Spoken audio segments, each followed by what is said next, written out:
Médina Cheikh TV, notre chaîne de lumière. Médina Cheikh TV, notre chaîne de lumière.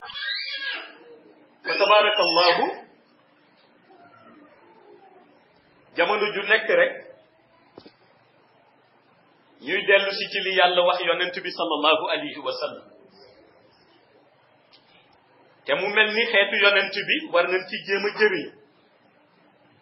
ndax yàlla dafa ni ko wa ma arsalnaaka illa rahmatan lil alamin yónniwuma la ludul ngir nga doon yërmande ci xeet bi waaye jàngat biñ ci war a def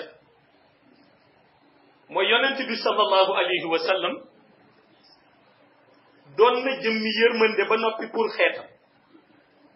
waaye laaj bi mooy ndax xeetam bëgg nañu jëriñu ci yërmande bi yàlla def ci moom ndax dañu ko war a jàngat da ngay dégg ñu ni yàlla ku bari yërmande la nga gis nit ki def lu ko neex dellu ni yàlla ku bari yërmande la waaye yàlla xëjalul ci yërmandeem ki nga xam ni jéemu ci xëjal boppam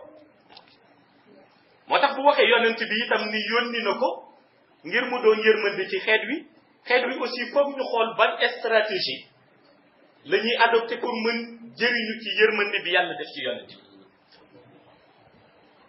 te benn yoon la ñu mën a utiliser pour jëriñu ci yërmande bi mooy baat bi yàlla digle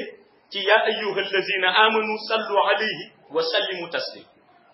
mooy ñuy julli ci yonent bi sallallahu alayhi wa sallam pour jëriñu ci yërmande bi yàlla def ci yonent bi foog ñuy julli ci yonent bi ndax gis nga lu nekk yàlla dina ko rejeté nit dina toll ci bàkkaar koo xam ni lu nekk yàlla dina ko rejeté mën na jàng yàlla rejeté ko mu jéem a def yiw yàlla rejeté ko mais yàlla li muy rejeté yëpp dafa rus rejeté li nga xam ni jaam bi daf ko jàng jëmale ko ci yonent bi sallallahu alayhi wa sallam kon gis nga salaatu ala nabi valeur inestimable bu ci nekk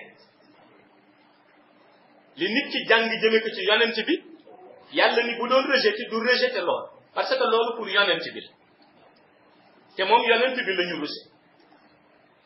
tànn naa tey Médina Cheikh TV bërëbu leer bërëbu Cheikh Tidiane Chérif mi nu jox Seydi Mouhamed El Cheikh sang bi di fi jàngale di fi seddale leer yi moom Mawlaaya Seydi Mouhamed El Cheikh sunu yaakaar